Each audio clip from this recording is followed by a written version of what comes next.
하나님 아버지 감사합니다. 오늘도 저희들 정한시 모여와서 하나님 이 땅에 살아갈 때 어떻게 저희들이 살아가야 하는지를 또 배우겠습니다. 저희들이 믿자마자 곧 하나님이 원하시는 상태로 됐으면 참 좋겠지만 타락한 육신의 본성이 저희 가운데 함께 공존하기 때문에 항상 선택의 기로에 있습니다. 저희가 말씀과 기도 가운데에서 하나님 기뻐하시는 선택을 순간순간 하며 살아갈 수 있도록 인도하여 주시옵소서. 말씀이 없고 지식이 없으면 망한다고 말씀하신 선지자들의 말씀을 기억해서 내 백성이 지식으로 인하여 악한 유혹을 이기고 또 세상을 잘 분별하고 판단하여서 마지막에 구원의 바늘에 꼭 저희들이 합류할 수 있도록 인도하여 주시옵소서. 아버지 피곤합니다. 또 세상에서 일을 하다 왔습니다. 이 필요한 가운데 저희 영을 각성시켜 주시어서 성령님 곧바로 잘 알아들을 수 있도록 저희 도와주시옵소서. 예수님의 이름으로 기도합니다. 아멘. 지난 시간까지 공부해가지고 이제 구약 성경의 큰 테두리는 잡혔지요. 그것만 잡았어도 굉장한 실력이 는 겁니다. 사실은 저도 참 열심히 신앙생활을 했습니다. 한국에서. 그렇게 하면 단 줄 알았어요. 단 줄 알았는데 이제 캐나다로 하나님께서 가라 이렇게 말씀을 하셔서 캐나다로 와가지고 신앙의 다른 단계에 눈을 뜨게 됐습니다. 아, 이게 열심만 낸다고 되는 게 아니구나. 자, 그래서 우리가 구약 성경을 39권을 쭉 보면서 그 성경을 이제 세 군데 부류에다가 묶을 줄 알아야 된다고 그랬죠? 그래서 어디에다 묶을 줄 알아야 되냐면 역사서에다가 묶어야 되고, 그 다음에 선지서라는 그런 묶음이 있고, 그 다음에 오늘 공부할 문학작품인데 거룩하다. 그래서 성문학 해서 거기에다 묶음에다가 이렇게 넣을 줄 알아야 되죠. 역사서는 모세오경도 역사서 가운데 하나입니다. 히브리인들은 토라라 그래가지고 모세오경 아니면 뭐 큰일 나는 줄 아는데 모세오경 가운데에서도 역사가 흐르잖아요. 그 다음에 우리 열왕기, 뭐 사무엘, 사사기, 여호수아 이런 게 전부 역사서지요. 그 다음에 선지서가 17권, 역사서가 17권, 문학작품이 5권, 그래서 39권 이렇게 되죠. 자, 그러면 이제 성문학은 오늘 공부를 하겠지만 이것은 삶입니다. 삶. 하나님을 믿는 사람들이 어떻게 하나님한테 올려지렸느냐. 그래서 이것은 삶이요. 다시 얘기하면 신앙생활이죠. 성문서는. 그것을 시편으로 표현했고 잠언, 전도서, 아가서, 욥기 뭐 이렇게 쭉 표현했어요. 그러니까 다른 것은 하나님 입장에서 내려보낸 책이라면 이제 이 성문서는 사람들의 입장에서 하나님한테 올려드린 책이다 이렇게 볼 수 있습니다. 그 역사는 우리 세계사 공부를 했지만 어떤 시간과 공간 안에서 딱 짜여진 시간이잖아요. 역사라는 것은. 그래서 이 공간이 이렇게 수직적으로 있다면 시간이 수평적으로 흐르잖아요. 이렇게. 그래서 공간과 시간의 조합이 역사입니다. 사건이고. 둘 중에 하나라도 없다면은 이 세상이 존재하지 않죠. 이제 예수님 재림할 때 이런 게 다 없어질 겁니다. 그래서 이렇게 시간이 흐르면서 공간상에서 일어나는 일들 이렇게 쭉 흘러가는 것을 우리가 역사라 그렇게 얘기를 합니다.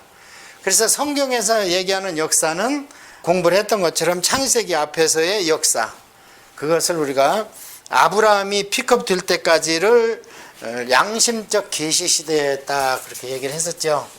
그리고 아브라함이 이제 픽업 되면서부터는 선민 계시 시대로 갔잖아요. 그래서 우리가 그거를 쭉 공부를 이제 오늘까지 할 겁니다. 그러다가 선민 계시 시대가 끝나면 교회 시대로 왔잖아요. 그러니까 시대가 완전히 틀린 겁니다. 그래서 이 역사 가운데서 우리가 특별히 볼 것은 하나님께서 그냥 집중적으로 직접 화법으로 계속 하나님의 심정을 나타내셨으니까 이 역사 가운데에서 그게 뭐냐, 역사 가운데에서 중간중간에 하나님의 말씀하신 선지서라는 거죠. 그러니까 역사만 공부해서는 아무 의미가 없죠. 물론 역사서 안에도 하나님이 말씀하셨다는 부분이 약간은 있습니다. 사무엘이라든지 다윗 시대에 나단이나 갓 뭐 몇 마디 하고 이런 게 있지만 그거 가지고 하나님의 그 감정을 안다는 것은 무리죠. 그래서 이 역사를 알고 역사 안에서 선지서를 알아야 되기 때문에 이것은 뗄래야 뗄 수가 없습니다. 그러니까 역사적인 흐름을 전혀도 모르는 상태에서 이사야서를 공부한다고 들어가 봐야 소용이 없다는 거예요. 왜냐하면 그 이사야서에 나타나신 하나님의 마음이 어떤 상황에서 이 말씀을 하셨느냐가 굉장히 중요하죠. 그렇잖아요. 우리가 자식 키워보지만 어떤 상황이 벌어질 때 화도 내고 어떤 상황이 벌어질 때 칭찬도 해주고 웃기도 하고 이러잖아요. 그러니까 그 상황, 컨텍스트라고 그러는데 그걸 그 상황을 모르는 가운데서 말씀을 공부를 해봐야 지식이라는 거지. 내 것이 안 되고. 예, 그래서 이 선지서를 우리 지난 시간에 공부를 했는데요. 이 역사를 아는 전제하에 선지서를 공부해야 된다는 거예요. 또 역사를 알고 그 흐름 가운데서 선지서를 봐야 된다는 거예요. 굉장히 중요한 얘기입니다. 그러니까 원래대로 하면 연대기 성경이나 이런 거 보면요. 역사하고 역사서와 안에 선지서를 같이 넣습니다. 히스기야 이야기를 쭉 하다가 이 같이 활동을 한 이사야의 말씀을 집어넣기도 하고. 그런데 그렇게 하면은 좋은 점도 있지만 그렇게 하다 보면요. 역사의 흐름을 까먹습니다. 왜냐하면 이사야서가 얼마나 큽니까? 이사야서가. 그래서 공부는 따로 하는 게 옳다고 저는 봐요. 우리가 아는 정도로 이스라엘의 역사를 순서적으로 알고 그 다음에 이스라엘 역사 가운데서 그 단락이 있다고 그랬잖아요. 이제 워닝을 준 기간이 있고 그 다음에 망해 간다 하고 경고, 그 다음에 망하는 그 기간이 있었고 그 다음에 이스라엘이 완전히 망했던 기간이 있었고 그 다음에 귀환했던 기간이 있었잖아요. 그럼 뭐 한 네 분류만 알면 선지서가 이 역사의 네 가운데 어디 들어가면 된다 하면은 대강은 읽어질 수 있는 거예요. 예. 그러고 이제 사실은 그 선지서가 방대하기 때문에 다 모릅니다. 저도 다 몰라요. 대충에 이제 이런 말씀 그러면은 어디쯤 있을 것이다 하겠지만 틀릴 때도 많습니다. 왜냐하면 하나님의 말씀이 같은 분이 말씀을 하시기 때문에 같은 상황이 벌어지면 같은 말씀을 하실 수 있어요. 그렇잖아요. 예를 들어서 지금 이스라엘 백성이 모압이나 암못을 굉장히 미워하고 막 그놈들이 와서 뺏어가고 이러니까 그 미워 죽겠다. 그럼 걔들 모압이나 암몬이나 바벨론, 블레셋 이런 애들을 내가 벌 주겠다 하는 얘기는 선지서에 많이 나오잖아요. 그런 얘기는 그 사람들이 지금 하나님의 성경이나 선지자의 말을 듣기 때문에 기록됐다고 보시면 안 됩니다. 그런 얘기를 왜 하냐? 내 백성 들으라는 거예요. 지금 어렵지? 소련이 쳐들어와서 어렵지? 중국이 쳐들어와서 어렵지? 그놈들 내가 망칠 거야. 그 사람들은 믿지도 않는데 그 얘기 들어봐야 콧방귀도 안 낍니다. 그런데 우리가 들으면 굉장히 위로를 받지 않습니까? 저놈들 우리를 치지만 우리가 잘못했기 때문에 매맞을 짓을 했지. 그렇지만 저놈들은 더 세게 치신다. 그게 위로해준다. 나훔. 선지자 중에 이름 중에 하나가 나훔이라고 그랬잖아요. 니누에가 아시리아인데 북이스라엘하고 치니까 그놈 내가 없애버려야 돼. 강을 범람시켜가지고. 그래서 나훔, 위로.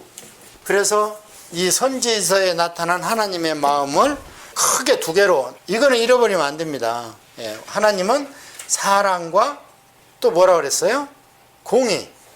이건 절대 잃어버리면 안 됩니다. 사랑의 하나님, 공의의 하나님이 딱 50대 50입니다.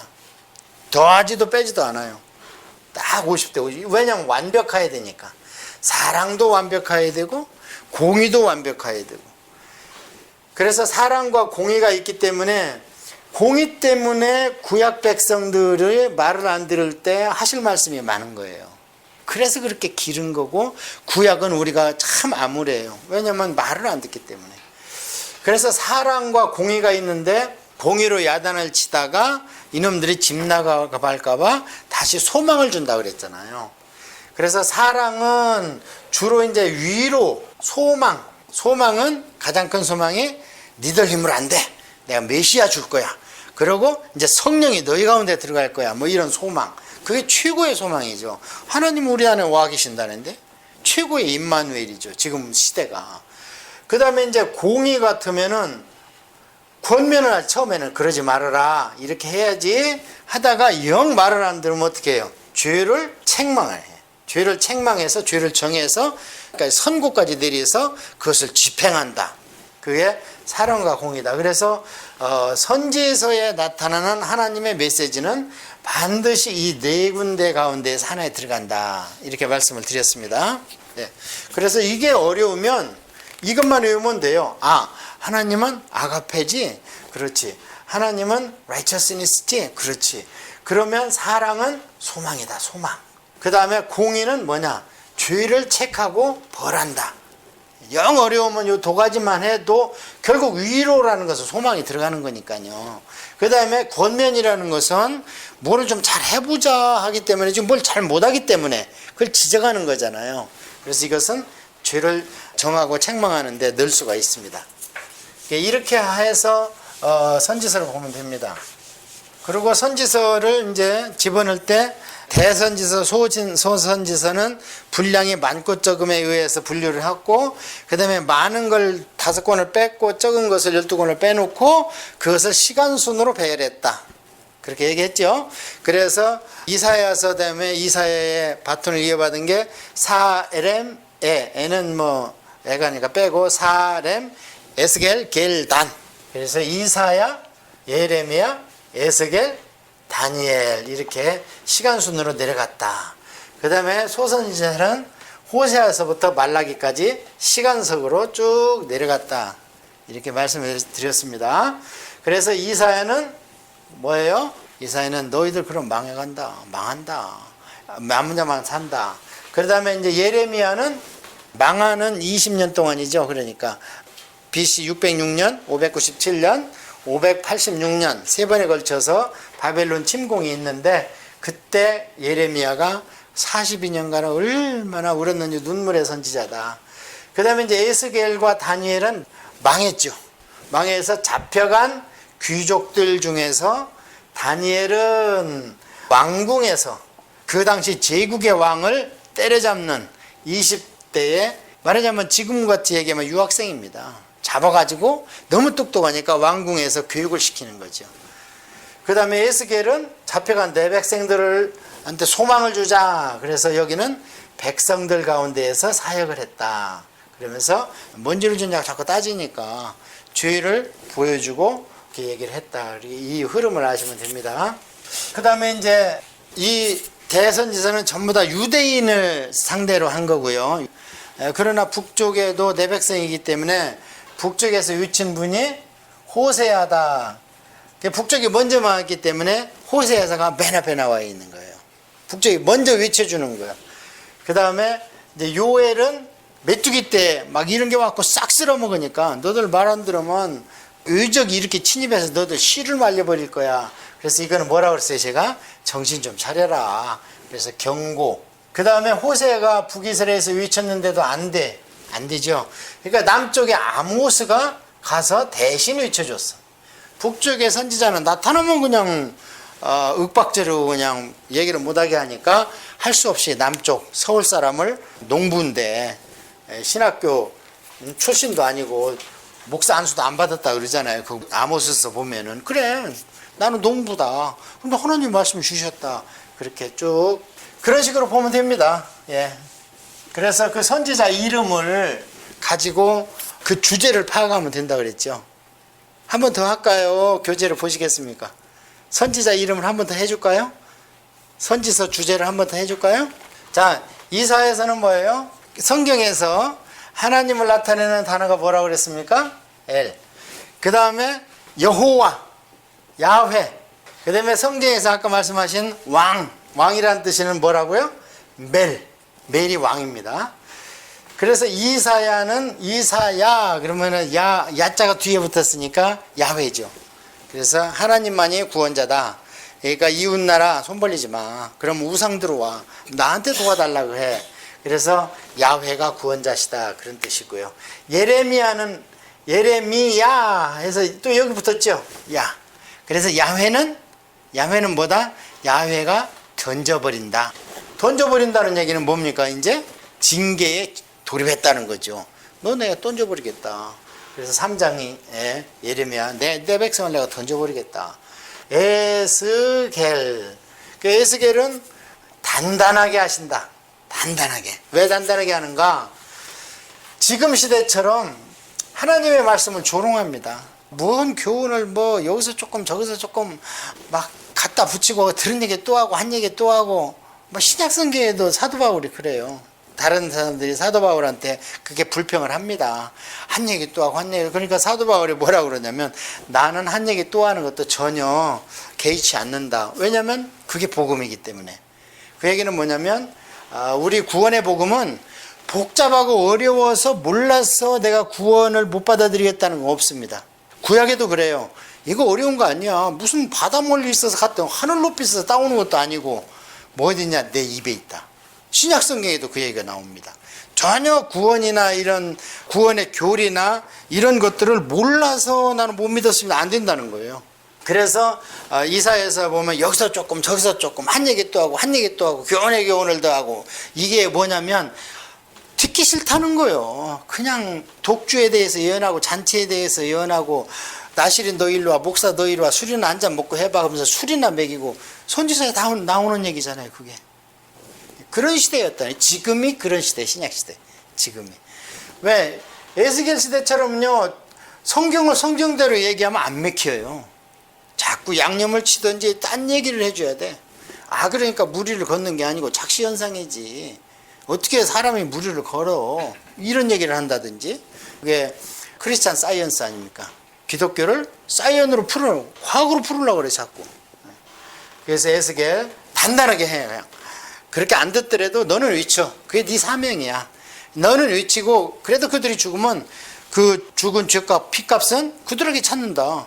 근데 안 듣는다고 안 외치면 그 피값을 그 죽은 자들의 피값을 너한테 찾겠다는 거예요. 그러니까 듣든 안 듣든 강대성에서는 원문 그대로 계속 얘기를 해줘야 되죠. 그 다음에 다니엘은 이제 망했잖아요. 그 다니엘 때는 이스라엘에. 그러니까 사람들이 아이고 바벨론 느부갓네살이 더 세네. 그럼 그 신을 갖다 모셔야 되겠네. 그러니까 이 사람아 하나님이 심판자야. 하나님이 전쟁의 최종 승리자야. 그래서 다니엘이라고 이름을 지어주고 가서 느부갓네살한테 항복받잖아요. 20살도 안 된 게 꿈을 막 해석해줘가지고 그냥 엎드렸다고 그래 성경에. 다니엘한테 마치 하나님 대하듯이. 그렇게 해서 흘러가죠. 대선지서가. 소선지자는 호세아는 다시 얘기하면 뭐라고 그랬습니까? 여호수아가 다시 예수아. 그래서 하나님이 구원자다. 그러니까 호세아가 하나님인 거예요.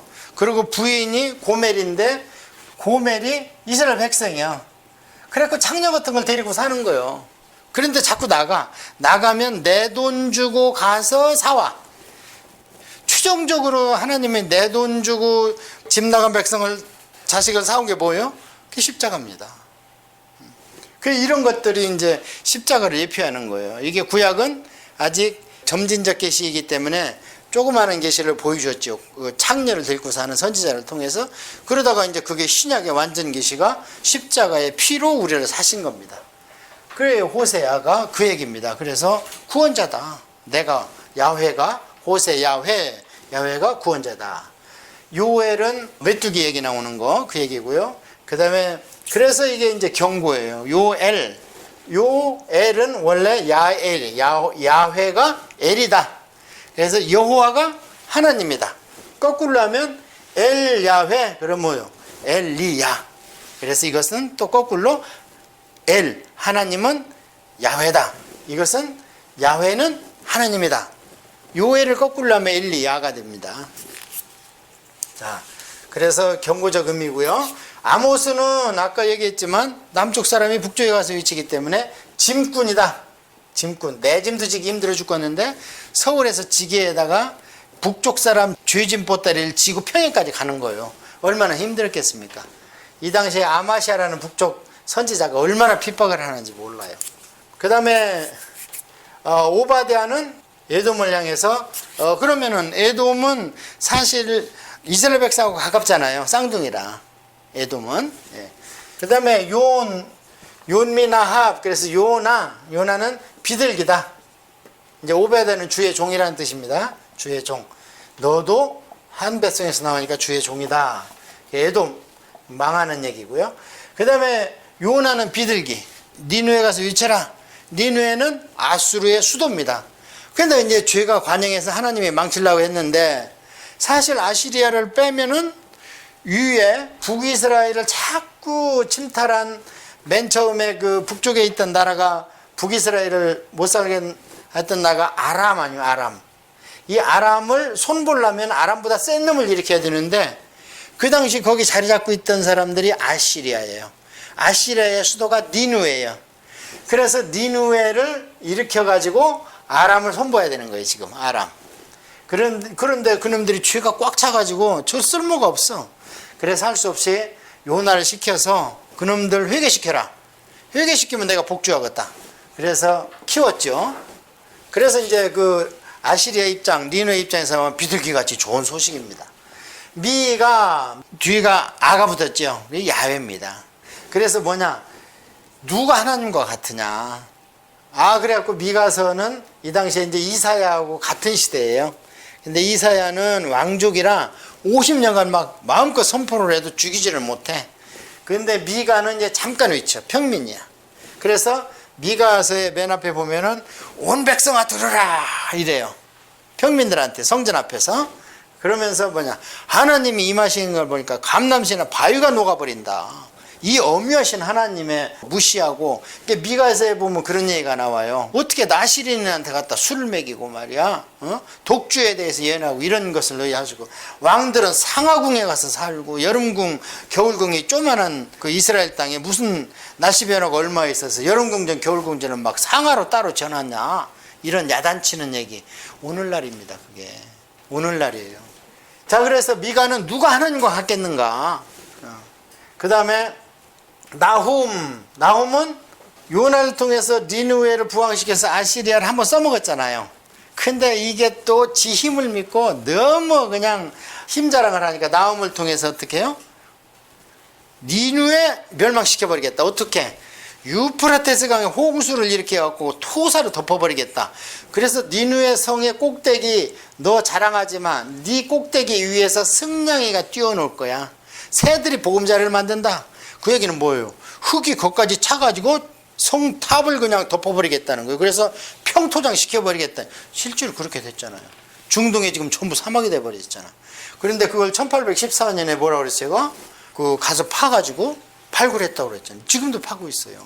바벨론도 팠어. 1900년도에 골드웨이가 가서 파내고 그냥. 자, 그렇게 해가지고 나훔은 하나님께서 이제 위로하신다. 왜 위로하냐? 너희 못살게 곤 놈들은 내가 손봐줄게. 아빠가 때려줄게. 그 다음에 하박국은 하박국 이제 어느 정도 왔으니까, 소선지자도 왔으니까, 시간이 갔으니까 어느 정도 망할 때가 돼갔죠. 예? 그래서 하박국 때는 이제 많이 침략을 당합니다. 당하니까 하박국은 이름의 뜻이 뭐냐면 씨름꾼이다. 아무리 기도를 해도 하나님 응답을 안 하셔. 근데 뭔 기도를 했냐? 하나님 왜 이렇게 우리가 하나님의 선민인데 왜 저기 침입을 많이 하고 우리가 이렇게 못 살고 자꾸 뺏깁니까? 그러니까 하나님께서 답답해 하십니다. 왜 답답해 하시냐? 의문이 생기면 성경을 봐라. 이 사람들아, 성경 이미 다 말해 놨잖아. 레위기하고 신명기에. 근데 그건 안 보고 하나님, 우리가 하나님의 선민 아닙니까? 그러니까 하나님께서 대답 안 하시니까 하박국이 씨름꾼이에요. 씨름꾼. 그러니까 기도는 씨름입니다. 기도는 그냥 이제 저희들이 이렇게 하루 종일 우리 하나님이 안 떠나잖아요. 머릿속에서. 떠납니까? 절대 안 떠나더라고요. 제가 집사람하고 결혼하고 6개월 만에 군대를 갔어요. 그러고 군대를 갔으면 3년 동안 집사람을 잃어버리겠어? 안 잃어버리겠어? 안 잃어버리죠. 한시도 안 잃어버리고. 어려우면 누구 생각하면서, 집사람하고 재회할 걸 만나면서 그 어려움을 참고, 하루 일과가 끝나고 침낭에 모포를 딱 침상에 들어가 있으면 앞으로 집사람하고 만나서 재밌게 살 생각하고. 그런데요, 제가 성령을 받고 나니까 하나님이 그렇게 안 잃어버리죠. 한 번도 떠난 적이 없습니다. 저 머릿속에서. 심지어는 누구하고 싸울 때도 안 떠나요. 그렇지만 그 생각보다 내 분이 이기니까 화는 낼 때가 있습니다. 그 정도로 안 떠납니다. 임마누엘 하시면, 하나님이 오시면은. 하박국을 계속 기도하는 거에서 씨름은 레이버입니다. 기도하는 일과 많이 들어봤죠? 누가가 사도행전을 쓸 때 사도들이 집사를 선출하면서 자기들은 뭐 하겠다는 거예요? 우리는 기도하는 일과 말씀 전하는 사역에 전무하겠다. 그렇게 얘기하잖아요. 그러면서 기도는 일이라고 그래요. 일, 레이버. 이때 쓴 단어 레이버가 뭐냐면 남자들이 씨름판에서 빤스만 입고 한 놈 죽을 때까지 씨름하는 게 옛날에 올림픽이었잖아요. 그거였습니다. 그래서 땀이 나니까 붙잡히지도 않아. 얼마나 그 씨름이 힘들겠습니까? 그거가 사탄과의 전쟁이 기도라는 거예요. 이 단어가 그 단어입니다. 그래서 하박국이 그렇게 기도를 하는 거예요. 지금 하박국 설명하다 그 얘기를 한 겁니다. 그러니까 하박국이 나중에 어디로 가냐면 망대로 올라가. 높이 옥상으로, 옥탑방으로 올라가서, 그러면 하나님은 더 가까이 있을 줄 알고 얼마나 답답하면 그랬겠어요. 그러니까 하나님은 할 수 없이 응답하십니다. 응답을 하시는데 니네 죄 때문에 그렇다는 거예요. 니들이 지금 어려움 당하는 것은 내가 힘이 없거나 너희들이 선민의 지위가 박탈돼서 그런 게 아니고 너희들 죄 때문에 지금 어려움을 당하는데 매질이라는 거예요. 그러니까 하박국이 따지잖아요. 아니 우리를 매로친 바벨론이나 저놈들보다는 그래도 우리가 낫지 않습니까? 그래도 그놈들보다는. 그러니까 그때 하나님이 주신 말씀이 그 유명한 의인은 그의 믿음으로 말미암아 살리라. 하박국 4장 2절. 그때 주신 겁니다. 그러니까 이제는 민족 전체로 내가 너희들을 그룹으로 이루는 계시 끝났다. 이제는 너희들 가운데서도 남은 자, 믿음을 지키는 자만 내가 들어쓰고 그만 살아남는다. 그래서 의인은 그의 믿음으로. 그러니까 하박국이 그러는 거예요. 아, 그렇군요. 그래서 그때 나오는 시가 외양간에 소가 없어도 포도나무에 소출이 없어도 나는 여호와로 말미암아 즐거워하리라. 그러면서 하박국이 딱 끝나잖아요. 그 다음에 이제 나오는 애가 스바냐. 이제 거의 다 망했습니다. 여기까지 가면 망하는 거예요. 스바냐까지. 그런데 망하면 그럼 어떡하니까 남은 자는. 그러니까 스바냐 후입니다. 그러니까 야훼가 숨겨주신다. 망해도 걱정 마라. 믿음 있는 자는 내가 숨겨준다. 그런데 이스라엘 백성은 어디다 숨겨줬다 그랬어요? 바벨론으로 잡혀가라는 거예요. 그게 숨겨준다는 거예요. 그러니까 바벨론 느부갓네살이나 이런 사람들이 대군을 이끌고 침략전쟁을 가면 본토는 편합니다. 그래서 스바냐는 하나님 숨겨주신다.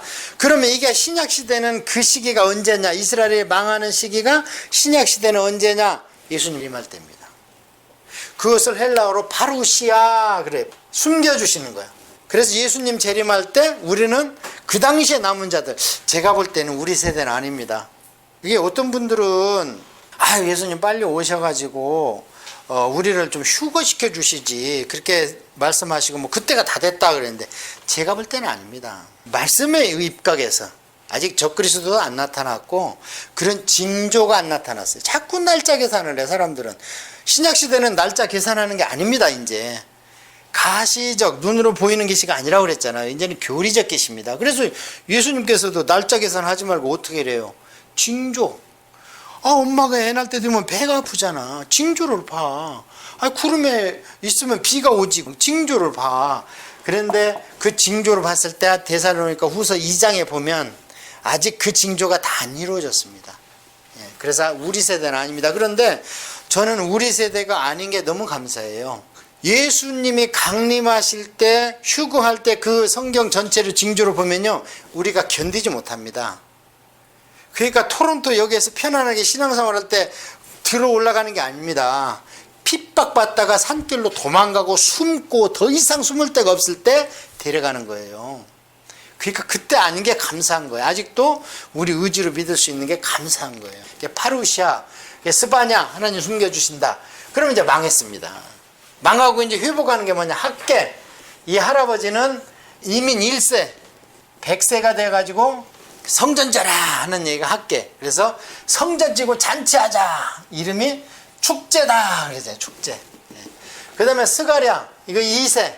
이민 2세. 아무것도 몰라. 배우기는 배웠는데. 그래서 하나님이 8개의 환상을 보여주는데요.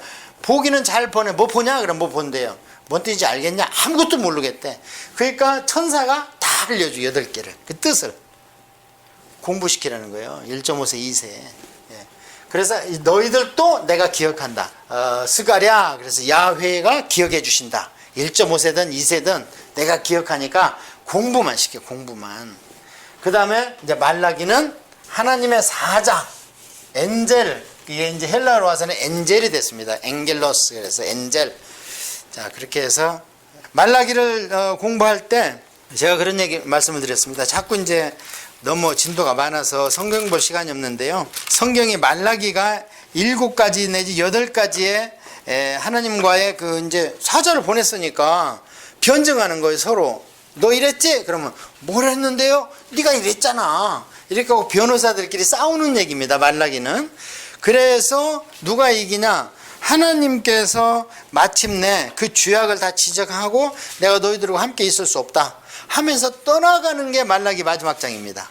그래서 여호와의 크고 두려운 날이 오기 전에 아비와 자식의 마음을 가까이 할 엘리자가 나타날 거예요. 엘리야가. 그때까지는 내가 떠나 있겠다는 건데요. 말라기의 몇 가지 변증을 이스라엘과 하나님의 애증의 천년의 역사가 문을 닫는 순간입니다. 그 순간에 변호사들끼리 무슨 얘기를 하는가? 하나님 측 변호사와 인간 측 이스라엘 민족의 변호사들이 무슨 얘기를 하냐면, 자, 1장 2절에 보면은요, 여호와께서 이르시되 내가 너희를 사랑하였노라 하나 너희는 이르기를 주께서 어떻게 우리를 사랑하셨나이까? 아니, 사랑했으면 왜 우리가 망합니까? 이 얘기입니다. 지금 하나님께서 계속 내가 너 사랑한다, 너 사랑한다. 그러니까 아니 지금 이 지경인데 우리를 사랑한단 말입니까? 이렇게 물어보는 거예요. 그러니까 이 말씀에는요, 하나님이 답변을 안 하십니다. 여기에 답변이 없어요. 왜 답변을 안 했겠어요? 기가 막혀서 답변을 안 해. 그런데 이 답변을 이로부터 400년 후에 합니다. 하나님이. 예수님이 하나님이시죠. 그러니까 요한복음 3장 16절에서 내가 너희를 사랑 안 했다고? 하나님의 세상을 이처럼 사랑하사 독생자를 주기까지 내가 사랑한다. 그리고 이 답변은 400년 후에로 유예가 됩니다. 그 다음에 1장 6절에 보니까요, 뭐라고 그랬냐면, 참, 내 이름을 멸시하는 제사장들아, 나 만군의 여호와가 너희에게 이르기를 아들은 그 아버지를, 종은 그 주인을 공경하느니 내가 아버지일 텐데 나를 공경함이 어디 있느냐? 너 지금 너희들이 나 공경한다고? 왜냐하면 제사는 안 빠뜨리거든. 그러니까 우리가 공경하고 있잖아요. 그래도. 그러니까 무슨 소리야?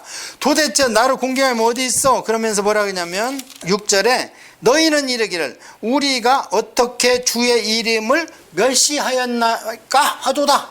이렇게 했다는 거예요. 하나님한테. 아니 우리가 공경했죠. 언제 멸시했습니까? 그러니까 이제 하나님께서 그러는 거예요. 더러운 떡 갖고 오고 병든 거 눈먼 거 갖고 그게 나를 공경하는 거냐? 자기들 행위를 아니까 아무 소리도 못하죠. 그 다음에 2장 13절에 가면은 뭐라고 그러냐면요, 너희가 이런 일을 행하니 곧 눈물과 울음과 탄식으로 여호와의 제단을 가리게 하는도다. 그러므로 여호와께서 다시는 너희의 봉헌물을 돌아보지도 아니하시고 그것을 너희 손에서 가까이 받지도 아니하고는 너희는 이르기를 어찌 됨입니까? 또 그런다는 거예요. 하는도다. 너와 네가 어려서 맞이한 아내 사이에 여호와께서 증인이 되시리라. 그는 네 짝이요 너의 서약한 아내려되 네가 그에게 거짓을 행하였도다. 이게 호렙산 약혼식입니다. 호렙산에서 그렇게 엄청나게 기쁨 가운데 약혼식을 해놓고 지금 너희들이 나한테 참 이거 보면은 마음이 아파요. 그 다음에 17절에 보면은 뭐라 그러냐면요, 너희가 말로 여호와를 괴롭게 하고도 이르기를 우리가 어떻게 여호와를 괴롭게 하였나이까 하는도다. 기가 막힌 노릇이죠. 그러니까 하나님은 너희들 와서 그냥 기름 타는 냄새, 그 제사 내가 진절머리가 난다. 그런데 너희들은 마당들만 와서 밟고 그냥 와서 소기름, 그냥 양기름 이런 것만 태우면 다 뭐가 다 되는 줄 알았는데 전혀 그렇지 않다. 자, 그 다음에 이제 이게 쭉 나옵니다. 이제 시간이 없으니까 넘어갈게요. 이렇게 해서 7가지가 나와요.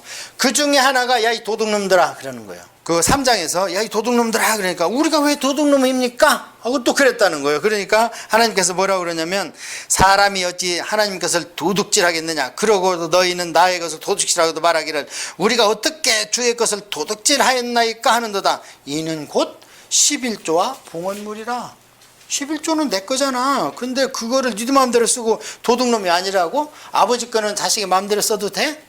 아버지 거는 아버지 거고 쓰려고 그러면 아버지한테 허락을 받아야지. 아버지 것도 내 거, 내 것도 내 거냐? 하면서 하나님이 야단치시는 거죠. 자, 이렇게 해서 7가지를 쭉 말씀하시다가 4장이 마지막입니다. 4장에 하나님께서 마지막 선고를 어떻게 하냐면요, 4장 4절에서부터 6절까지인데요. 너희는 내가 호렙에서 온 이스라엘을 위하여 내 종 모세에게 명령한 법 곧 율례와 법도를 기억하라. 이게 뭡니까? 지금 언제 얘기를 하고 계시는가 하나님께서. 모세하고 호렙산 언약을 한 BC 1500년이고 이때는 BC 500년이니까 1000년 전에 서약한 걸 기억하시는 거예요.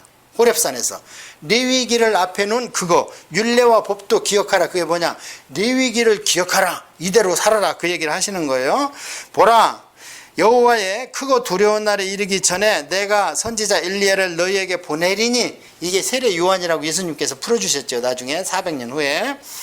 그가 아버지의 마음을 자녀에게로 돌이키게 하고 자녀의 마음을 그의 아버지에게로 돌이키게 하리니, 돌이키지 아니하면 두렵겠는데 내가 와서 저주로 그 땅을 칠까 하노라 하시니라. 이러면서 딱 끝났습니다. 구약성경이. 그렇다면 이때 하나님이 아버지고 아들이 이스라엘 백성인데 돌이켜서 둘을 가깝게 한다는 얘기는 뭘 해줬다는 얘기죠? 서로 반면했다는 얘기입니다. 이렇게 400년을 갔다는 얘기예요. 그 뒤에 엘리야 같은 사람이 와서 가깝게 하는데 잠시 그렇게 되는 것 같았지만 그렇게 안 하면 어떻게 하느냐? 그 땅을 저주로 치겠다. 이 말씀이 이루어진 게 AD 70년에 로마 군인을 통해서 이스라엘 예루살렘을 다시 한번 친 겁니다. 그러니까 이 말씀이 예수님 시대 이후로 안 이루어졌다는 거예요. 예수님께서 이 땅에 오셔가지고 공생애를 시작하자마자 온 백성 이방인 전부 다 함께 우리 이제 하나님 믿자 하셨어요? 아니면 나는 이스라엘 민족을 위해서 보냄을 받았다 하셨어요? 전자예요, 후사예요? 예수님께서 뭐라고 그러셨어요? 후자입니다. 예수님이 오시다마다 야, 한반도, 일본, 미국, 중국 다 우리 가서 막 전도하자 막 이렇게 하셨습니까? 아니면 유대인 고을로 가라 이렇게 얘기했습니까? 제자들한테. 유대인 고을로 가라 그랬습니다. 그러니까 예수님 시대도 예수님의 이 땅의 파송 목적은 1차 상대가 누구였습니까? 이스라엘 백성을 다시 변화시켜서 어떻게 해보려고 했던 소망이 있었던 겁니다. 그런데 그 하나님을 죽여버리니까 더 이상 방법이 없죠. 그래서 하나님께서 그 이스라엘 백성의 악독함을 변화시켜서 선으로 역사하신 게 대속입니다. 예수님의 십자가 사건이 대속을 이룸으로 인해서 이제는 그걸 받아들이는 만백성한테 하나님이 임하실 수 있는 근거가 됐습니다. 확실하죠? 예. 하나님이 우리를 구원하는 단계가 첫째는 아브라함이 선택되고 이스라엘이 선택되기까지는 양심의 단계라고 그랬잖아요. 양심의 가책이 있어? 그러면 제사들이요. 어떻게? 아담이 짐승을 죽여서 자기 부끄러운 데를 가리고 하나님 앞에 나갔던 것처럼 부끄러운 것을 안 가리면 이제는 알았잖아요. 부끄러운 것을 못 가리면 밖으로 나와요. 하나님 앞에 갈 수가 있어요? 없어요? 못 가지요. 못 갑니다. 그래서 그것을 양을 죽여서 이제 처음에는 자기가 무슨 가랑튀기나 뭐 이런 걸로 치마를 만들었겠지. 근데 원으로 보면 옷을 만들어 입혔어요. 완전하게 다 가려줬어요. 마음 놓고 나한테 오라는 거야, 아버지가. 그 대신 뭐가 죽었습니까? 짐승이 죽은 거예요. 근데 그 짐승을 하나님이 불칼이 나와서 죽였을까요? 아니면 아담이 죽였을까요? 아담이 죽였습니다. 왜냐하면 제사법에 나오잖아요. 나중에 죄인이 자기의 재물을 자기가 죽이잖아요. 그래서 그 방법이 전수됐던 겁니다. 쭉. 그런데 그 방법이 전수됐는데 그걸 지키는 것보다 내 마음대로 사는 게 좋다. 이게 네 무릇입니다. 그래서 세상에 내 마음대로 세상의 방법대로 사는 사람들이 많아지니까 죄가 꽉 찬 거예요. 그래서 노아 때 한번 끝내버린 거죠. 그리고 노아를 선택해서 해보려니까 또 안 됐죠. 그래서 이 양심의 시대는 문을 닫고 선민을 통해서 한번 해보자 했던 게 우리가 지금까지 공부했던 거고, 그 다음에 세 번째 마지막 단계가 교회와 성령님의 단계라는 거예요. 이제 더 이상 없습니다. 세 단계. 이렇게 하면 하나님의 인간을 구원하는 단계가요 아주 클리어하게 되잖아요. 로마서에도 그렇게 나와 있어요. 로마서 1장에도. 예. 그러니까 우리가 지금 마지막 교회와 성령님의 단계에 사신다, 이걸 생각하시면 됩니다. 자, 이제 그러면 말라기 이후에 무슨 일이 있었는가, 그거를 공부할게요. 아담이 BC 4000년이라고 그랬죠. 아담. 그 다음에 노아 홍수가 언제예요?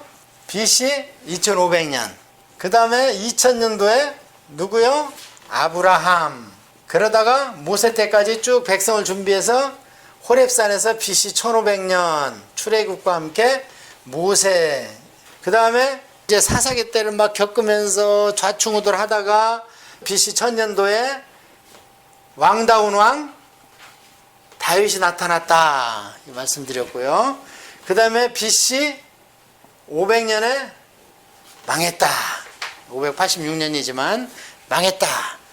그 다음에 BC AD 출발점이 0년도에 예수님이 오셨다 이렇게 말씀드렸어요. 그래서 오늘 공부할 것은 그럼 어딘가? 여기입니다. 여기. 망한 뒤에 예수님이 오시기까지 어떤 일이 일어났었는가 그걸 공부할 겁니다. 자, 여기 다 적으셨어요? 뭐 적는 분들이 많아서 다니엘서를 한번 펴보세요. 왜냐하면 구약의 계시록이 다니엘서입니다. 이 다니엘서를 우리가 좀 심도 있게 공부하면 많은 도움이 될 텐데 시간이 없네요. 다니엘서는 1장에서 12장까지 되어 있는데요. 1장에서 6장까지는 역사적인 사실을 기록해 놨습니다. 다니엘이 어떻게 잡혀갔다, 어떻게 공부했다, 느부갓네살 무슨 꿈을 꿨다, 또 뭐 신상을 만들었다. 그다음에 다니엘이 세 친구가 지방 도지사가 됐는데 또 두라평기에서 어떤 일이 있었다. 그 다음에 이제 5장에 가서 드디어 바벨론이 망했다. 그런데 페르시아가 와서 고레스가 왕이 되면서 다니엘을 다시 총리로 픽업했다. 그러자마자 그 뒤에서 또 사탄이 사자굴에다가 다니엘을 죽이려고 집어넣는데 살아났다. 전부 이게 역사적인 사실이죠. 그래서 이것을 1장에서 6장까지를 역사적 사실로 가지고 하나님께서 계시를 하셨다 그러는 겁니다. 역사적 사실. 그러니까 이것은 기록할 때 이미 일어났던 겁니다. 예언적 성격이 아닙니다. 일어났던 거예요. 그 다음에 7장에서 12장까지는요 안 일어난 일입니다. 안 일어난 일인데 일어난 것처럼 하려면 어떻게 해야 돼요? 환상을 열어서 보여줘야 됩니다. 그래서 이것은 환상적 또는 안 일어났기 때문에 예언적 계시다 이렇게 크게 두 분류를 하는 겁니다. 이 역사적 계시는 제가 지난 시간에도 말씀을 드렸는데요. 다니엘서의 주제는 딱 한마디로 할 줄 알아야 됩니다. 뭐냐? 모든 세상의 우상은 허상이다. 우상은 가짜다. 없다. 있으면 가짜다. 그게 누구냐? 느부갓네살 내 종 다니엘 20살짜리한테 무릎 꿇었다. 그러고 사자굴에 집어넣어 내가 사자 입을 막아버린다. 그냥 짐승은 배부르면 안 잡아먹어. 아무리 맛있는 게 옆에 지나가도. 그 사자가 배불렀겠네? 아니라는 걸 보여주기 위해서 어떻게 해요? 다니엘을 참수했던 놈들 집어넣으니까 떨어지기 전에 그냥 식구들을 다 사자가 먹어. 다 얼마나 배가 고팠는지. 그러니까 사자의 입을 하나님이 막아버렸다. 그건 뭐예요? 세상에 있는 우상은 전부 다 없다. 만약에 있다고 자꾸 나타낸다면 그건 가짜다. 글로 따라가지 마라. 이게 역사적 계시입니다. 다른 얘기 아닙니다. 그러면 뭐예요? 하나님만이 최고라는 거예요. 너희들이 그렇게 다른 우상이 좋다고 쫓아다녔는데 봐라. 내가 내 종 하나 왕궁에 보내가지고 다 항복받아 버렸다 그냥. 그 다음에 이제 7장에서 12장까지는 무슨 얘기냐면요. 다니엘이 보니까요. 예레미야 25장을 읽었어요. 예레미야서를 여러분이 통독하다 보면 하나님의 말씀을 받아 적어서 바벨론에도 보내라 그래요. 그럼 바벨론 사람들이 그걸 읽고 나서 비밀이 노출되면 안 되니까 유프라테스에 돌을 달아가지고 던져버리기도 하고 어떤 책은 돌려봐. 근데 예레미야서 25장을 돌려봤어요. 그게 뭐냐? 70년 바벨론 포로 생활을 하나님이 이미 선포하셨고 70년이 차면 돌아간다 했다는 거를 다니엘이 봤다는 거예요. 저는 여기서 참 힘을 얻는 게 하나님께서 그 위대한 종 다니엘한테 야 70년이면 너희들 돌아가 이렇게 말씀 안 하셨다는 거예요. 그 천하의 다니엘이 70년 포로 기간이 딱 정해져 있다는 것을 뭘 보고 알았느냐? 예레미야가 쓴 성경책을 보고 알았다는 거예요. 그러니까 하나님은 어떤 종한테 모든 걸 다 계시해 주지 않습니다. 그래서 제가 뭐라고 그러냐면 하나님은 외아들이나 외동딸을 둔 적이 없습니다. 우리 모두가 다 하나님 자녀고 모두가 다 하나님의 아들 딸들입니다. 그 얘기는 뭐냐? 우리 목사님이 신령하시니까 우리 목사님은 방귀 뀌는 것도 이뻐. 이런 짓 좀 하지 말라는 거예요. 무슨 얘기 아십니까? 목사님을 우상화하지 말고 어떤 천하의 목사님이라도 성경으로 분별하라는 거예요. 세상에 다니엘이 예레미야의 성경책을 보고 나서야 아, 우리 민족이 70년이구나. 그걸 깨달았다는 거. 그러고 나서 기도를 들어가면서 이 환상과 예언들을 받기 시작합니다. 자, 신약 성경에 보면 사도 바울이 교회를 저렇게 청합니다. 그런데 고린도 교회에 말 안 들으니까 써놓은 편지가 고린도 전서후서. 데살로니가 종말론에 푹 빠져갖고 일도 안 하고 하니까 그걸 조심하라고 써놓은 편지가 데살로니가 전서후서. 빌립보서. 두 권사가 막 설치니까 야 좀 겸손해라 써서 보낸 편지가 빌립보서. 전부 그렇습니다. 보면은 잘못한 걸 지적하면서 하나님의 교리가 형성된 겁니다. 그런데 유독 그 지방을 향한 쓰신 편지가 없습니다. 그래서 그 책이 없는 게 뭐냐? 베레아서가 없습니다. 베레아에 가서 전도를 했대요, 안 했대요? 데살로니가를 지나서 다음에 쫓겨가서 베레아 가서 전도를 했습니다. 근데 베레아 사람들은 사도 바울이 한 얘기가 맞는지 틀리는지 집에 가서 성경을 상고하더라. 그러니까 맞다는 거예요, 사도 바울 얘기가. 뭔 얘기했겠어요? 구약 가지고 예수님 풀었겠죠. 제가 드리고 싶은 얘기는 뭐냐? 아주 신사적이어서 이렇게 나옵니다. 이 베레아 사람들은 무슨 얘기냐?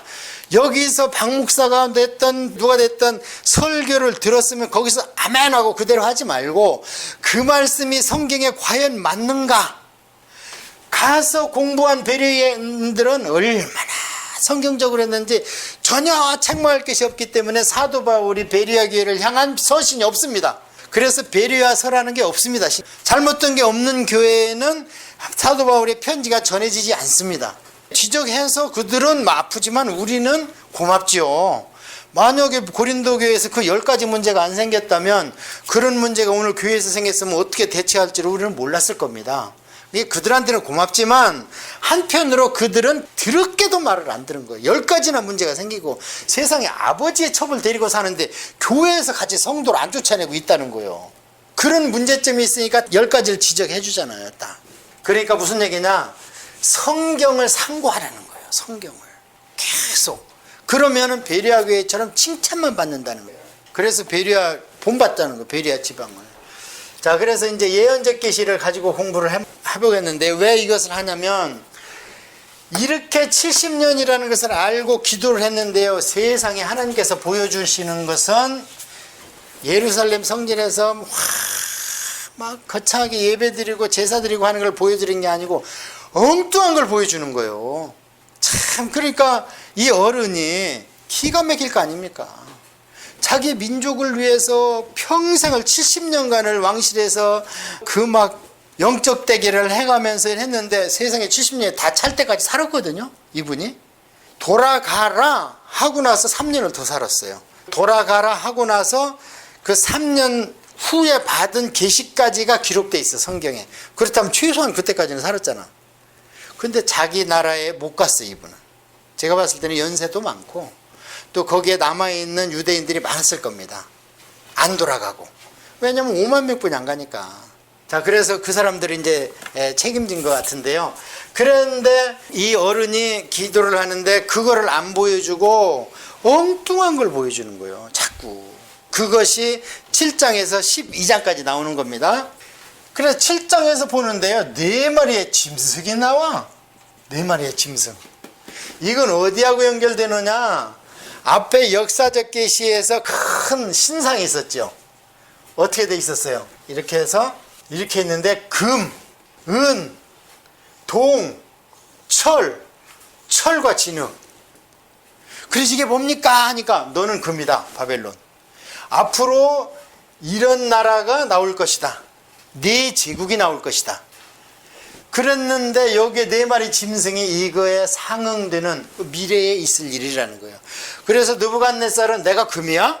그러면 내가 30메달이 금신상만 만들어 놓으면 그러면 내 나라가 영원하리라. 그래서 금신상을 만들고 절하라는 거예요. 금이니까, 내가 금이니까.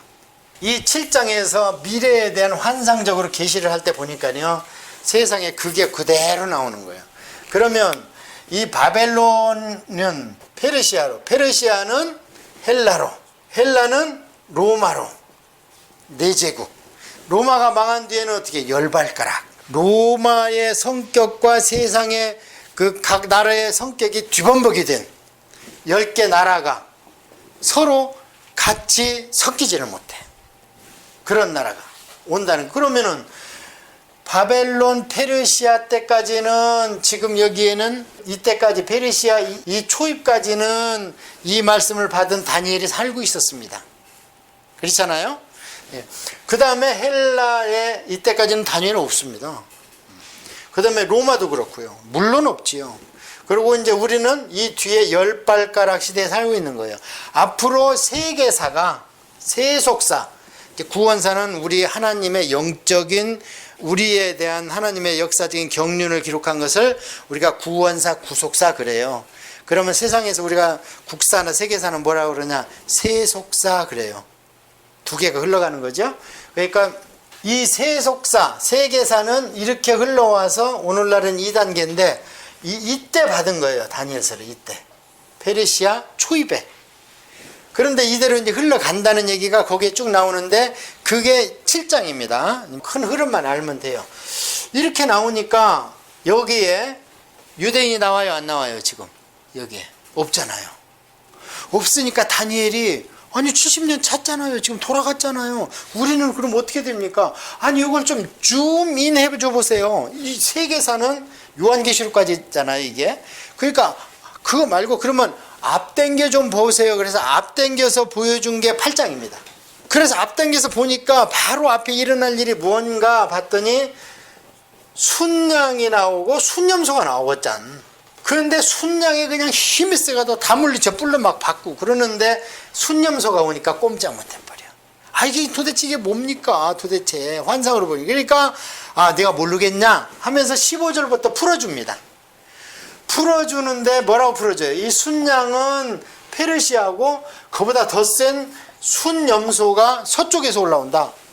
서쪽에서 올라오면 어디요? 지금 페르시아의 지금으로 보면 터키 쪽이거든요. 거기에 서쪽이면 어디예요? 그게 그리스 마게도니 아닙니까? 그래서 그 순염소가 나오는 얘기고 이제 여러분이 거기에 보면 뿔이 하나 나오고 그 다음에 뭐 네 뿔이 나오고 이런 얘기가 쭉 나와요. 그거 이제 조금 이따가 더 설명을 드릴게요. 자 이렇게 보여줍니다. 이렇게 보여주니까 다니엘이 혼절을 해버려. 안 보여 또. 선민이 안 보여 선민이. 아 그래가지고 조금 더 줌인해줘 보세요. 조금 더 보여주세요. 더 가까운 시를. 보여주는 것이 뭐냐면 거기 남북전쟁하는 11장입니다. 그러니까 이게 쭉 보여주니까 9장 10장은 무슨 얘기냐면 다니엘이요. 아이고 하나님 잘못했습니다. 우리 민족을 버리지 마세요 하고 민족의 역사를 가지고 회개 기도하는 것이 9장에 나옵니다. 그런데도 유대인이 안 보여. 미래에. 예, 그렇게 해가지고 11장에 나오는 게 뭐냐면 이제 보세요. 전체 이 지구의 역사를 이렇게 보여줬죠. 한번 4대 제국과 로마의 후손으로. 그 다음에 보여준 게 바로 앞에죠. 페르시아와 헬라. 그 다음에 보여주는 게 뭐냐 11장인데 이 11장이 말라기와 마태복음 중간인 신구약 중간기를 보여준 게 11장입니다. 그래서 11장을 보면은 복잡해요. 뭐 남방이 있고 북방이 있고 북방의 여자가 공주가 남방으로 시집을 왔는데 자기 친정을 배반하고 밥상에 같이 앉아있으면 서로 딴 생각하고 이런 얘기를 합니다. 그래서 11장이 뭐냐면 이게 제가 저번에 언급한 시리아 150년 전쟁입니다. 이게 시리아 150년 전쟁인데 이 성경에서는 뭐라고 되어 있냐 남북전쟁 이렇게 되어 있습니다. 그러니까 이스라엘을 가운데 놓고 북쪽과 남쪽이 서로 제국이 전쟁을 하는 거예요. 그러니까 그 전쟁터가 주로 어디예요? 이스라엘이죠. 그러니까 올라가면서 짓밟고 내려오면서 짓밟고 하나님이 떠나고 나니까 400년이 이런 세계입니다. 이런 400년이. 이 얘기를 하는 것이 중간기입니다. 오늘. 이제 큰 아우트라인 잡으셨습니까? 다니엘서의 주제는 우상은 허상이다. 아무것도 아니다. 그것은 역사적으로 느부갓네살을 다니엘 앞에 무릎 꿇게 함으로써 증명을 해버렸고 그러고 나서 70년이 차고 다니엘이 70년이 찰 때까지 살았어요. 연세가 많겠죠. 최소한 100살은 됐을 겁니다. 20대에 잡혀갔다 그러면 70년을 거기다 뿌렸어야 되니까. 근데 남북전쟁 얘기가 뭐냐 이 결국 헬라가 쪼개져 가지고 서로 영토 싸움하는 거거든요. 그러니까 니네 나라는 이렇게 수탈된다 이걸 보여주니까 이 영감님이 얼마나, 그러니까 혼쭐에서 넘어져 기진하고 그러니까 천사가 와서 힘내라고 일으켜주고 막 그러잖아요. 다니엘서를 그런 맥락에서 저는 다니엘서를 보면은 잘은 모르지만 도산 한창호 선생님을 생각하면서 다니엘서를 보면 많이 수긍이 가요. 참 우리가 그 양반이 그 고생한 건 알지만 뭐 감투를 썼습니까? 뭘 했습니까? 다른 분들이 후세 역사적으로는 좀 알아주기나 하지. 예, 어쨌든 뭐 그건 여담이고요. 그렇게 보면 되고요. 자, 그러면 지금부터는 이제 이스라엘 땅에서 사방인간 무슨 일이 일어났는가를 이제 공부를 할 겁니다. 그게 중간기라는 거예요.